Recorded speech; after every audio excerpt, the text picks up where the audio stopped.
Do you like new desire becoming? Do you like it enough that you might be willing to come forth into a physical body, into an environment of contrast, for the express purpose of the hatching of new desire? Newer, deeper, fuller, more meaningful.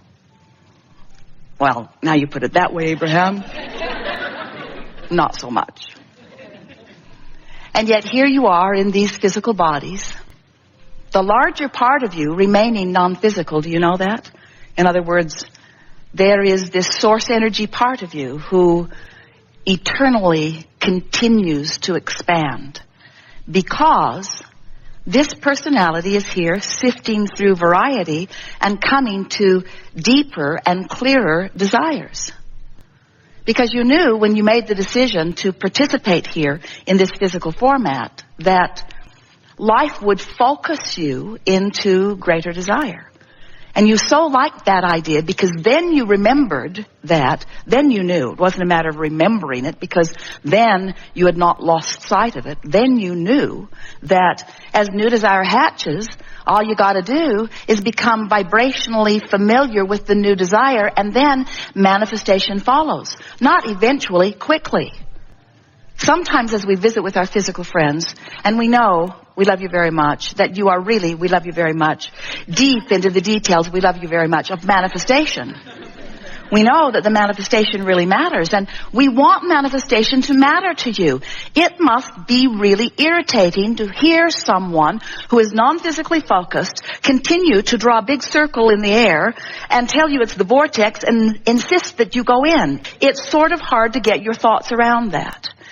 But the reason that we talk about this vibrational version of you that is expanding constantly because of what you're living is because the vibrational version of you is the larger, forever, eternal version of you to whom you must constantly seek alignment.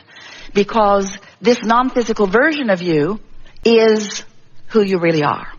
So we're going to briefly give you the big picture, and then we're going to get right into how you fit into it and the importance of who you are and the importance of the manifestations that you are seeking. In other words, we never want to give you the impression that you are source energy in a physical body just wanting to learn how to be source energy. Because if all you wanted to do was to remember how to be source energy, you would have just stayed source energy with us. You wouldn't have taken all the time and trouble of being born. It's really a pain, you know. And not just to your mother. In other words, coming forth into a physical body is a big deal. There's a lot of adjustment because you're born into a vibrational environment that is not pure positive energy like you remembered. That's why you cried a lot, especially at first, and slept a lot, and ignored everyone a lot. They kept saying, come on, give me your attention. And you said, I'd rather not. You're not up to speed with me. And they said, come on, play with us. Come on, come and play with us. Come into our denser, darker world. And you said, I'm coming, but don't make me come too soon. Let me remain in this pure positive energy. And we want you to realize that there's no danger, there's no risk in getting out there on the bleeding edge. There's no risk in that. It's just that you are supposed to feel good. You are meant to feel good. Feeling good is who you are, and feeling good is possible under any and all conditions. And when you get that you have the ability to hold your thoughts in a position that allows you full alignment with who you really are, then what you will have is the knowledge to control the manifestations of your life. Until then, not so much. What most do, even those like you who have been listening to us for a while, you look for details in manifestation to which you can have a good feeling response. And there's nothing wrong with that. We encourage it. We've been teaching it for a very long time. But if you need manifestations to perform for you in a way that evokes from you a good feeling response, now you're creating life by default. Now you're letting the circumstances, you're letting others, you're letting manifestation dictate your alignment, and you want to do it the other way around. You want your alignment to create manifestations, and it's different than you have, for the most part, been playing it. Esther is astonished at how much manifestation has been being searched by her for details to affect the way she feels. In other words, I'll just scrutinize what is for things that feel good, and then I'll feel good. And we say, good idea, good idea, good idea. However, don't depend on what is for your good feeling, because you can never go beyond what is if that's the case. You're not a regurgitator of what isness. You are a creator of new what isness. So, as you stand in your physical body, and you're aware of the buffet that's before you, some things you can look right at and know you prefer them, and some things you can look at and know that you would like it to be better. And have you noticed that if you let yourself believe in your own or global or mass consciousness, personal or bigger expansion, that you cannot stop for a moment thinking of what would be better? Esther's been in the new kitchen in Texas, and most things that are in most cupboards have not been there very long, because she keeps finding a better place for everything. Anyone who's trying to find something that was there yesterday is in trouble, because today it's in a new and improved place for a while. In other words, she'll find the place that works perfectly in time, but it's very funny to her that there are so many places for improvement no matter how good something is. You never run out of the desire to expand, because you are eternal beings.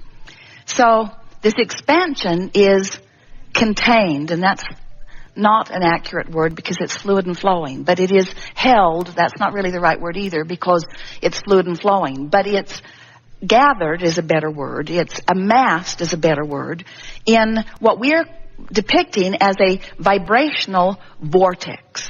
And the reason we call it a vortex is because in this attraction power, there's this constant gathering of things that match this desire. We call those the cooperative components. The cooperative components to what you are asking for.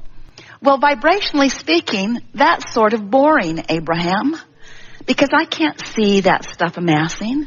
I trust you sort of, but I can't see it, so it's conceptual. It's a theory. Feels a little like fairy dust all over it.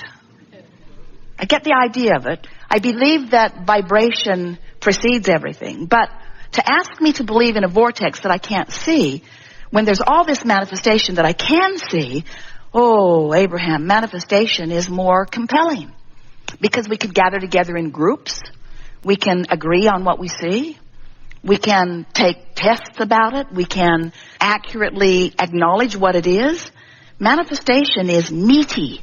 It's seeable, hearable, smellable, tasteable, touchable. It's reality. Abraham, manifestation is reality. We hear you. You talk to us all the time, and quite often you're annoyed. And we say, it is reality, but it's reality that has spawned and accrued and accumulated and come into your visual, sensual senses because it is a vibrational match to something that you've got chronically going on. And you have to know that, because as you move around the planet and you interact with people, you see people living in similar circumstances that are manifesting entirely differently. You see people who everything seems to always go wrong for them, and you see people who everything seems to always go right for them. And you just got to know there's a vibrational variance that makes the difference in what's happening to you, not just generally, but specifically moment by moment. So what we're getting at is you could be observing something that isn't something that you want. And as you're observing it, you're taking it in, you're having conversations about it. And in doing so, you're holding your vibration in an even more specific place. place. Because the more attention you give to anything, the more specifically focused you are, and the more specifically focused you are, the faster the energy moves and the faster the manifestation becomes. So you could be looking at this thing, and let's call it, for sake of this analogy, something unwanted, and this is the point we want to make with you. Without even realizing it, your observation of your current financial condition or your physical condition or your relationship condition or whatever it is that you're focusing upon, your attention to it is causing a vibrational response in you which equals your point of attraction. Now, your point of attraction isn't something that's going to happen tomorrow or the next day or the next day. Your point of attraction is something that's manifesting now. So much so that this thought and this conversation that you've got going on is going to cause the next people who walk into your experience to reflect back to you precisely what it is you've got going on. Pay attention to that. Pay attention to how close on the heels of what you're feeling, especially if you're feeling it strongly, the manifestation follows. And then the real fun is to recognize, either because the feeling didn't feel good or because the manifestation doesn't feel good. Maybe somebody says something to you that you didn't like, that you didn't think they should have said, that you didn't really believe you had coming, and that most of all you don't ever want to hear it again, but you're hearing it, it's happening, and why is it happening? Is it happening because reality has descended on you? Or is it happening in response to a vibrational stance that you've been practicing that you maybe didn't even know you were practicing until it manifested, but here it is. Reality happens. We've seen the bumper stickers. We like this one better. Reality happens. So then you say, we want you to say, oh, but I get this stuff. I know that I'm the creator of my own experience. I'm not a regurgitator. I observed that, and I had a regurgitating knee-jerk response to it, which I kept practicing because it was really absurd and obscene what happened. And so I told everybody that I saw for a while, do you know what that guy said? Do you know what he said? Do you know what he said? Do you know what he did? Do you know how he made me feel? So you keep it going for a little while, but in all of that, launching, clarifying, vortexing, creating, doing the vibrational precursoring, it's not a word, but write it down anyway, to what future manifestations can be depending upon what you do vibrationally. In other words, you've launched the rockets. The potential is there for the new and improved experience. The question is, are you going to keep regurgitating what is, because after all, that guy was really out of line? Or are you going to take the bounce and practice, and here are the operative words, practice the less easy vibration, because that's the easy vibration. You just observed it. All of your physical senses told you it was a reality, and if you gathered together with others and went on some of those talk shows, most of the people would agree with you that that person was a misbehaving person and that you are right. But we are wanting to say to you, it doesn't matter how right you are in your negative emotion or in your pushing against. You are depriving yourself of the creation that has been born out of it, and you can't feel good until you come along with the new creation, because you got to keep up with you. You got to keep up with you. We have adored this interaction. It is delicious to interact with you. We can feel that you are in an entirely different place of understanding. You can feel the power of the vortex, and your relationship with it has shifted dramatically. We are eager to observe the manifestational evidence of the vibrational shift that has taken place within you. You now know deliberate creation in a whole new way. And everyone with whom you interact is just going to be this godsend of a reflection of how you're doing vibrationally. It's so nice. Manifestation fast on the heels to let you know where you are. And why would there be such a loving universe that would give you constant feedback about where you are? Because you're supposed to feel good. Because it's right that you feel good. That it's natural that you feel good. There is great love here for you. And as always, we remain consistently and insistently with practice beyond verbal description in the vortex.